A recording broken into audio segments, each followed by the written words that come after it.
guys, and welcome to the channel TECHTAP. So in today's video I'm going to show you how to disable Microsoft Edge ads which are shown in start menu like this one.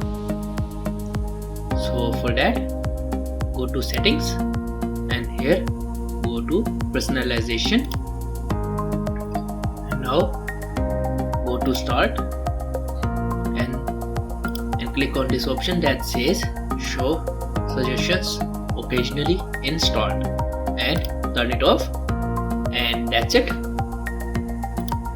So guys, if you like the video, then like the video, share your videos, ideas and suggestions in comment, and share it with your friends and family. See you guys in the next video. Till then, take care and goodbye.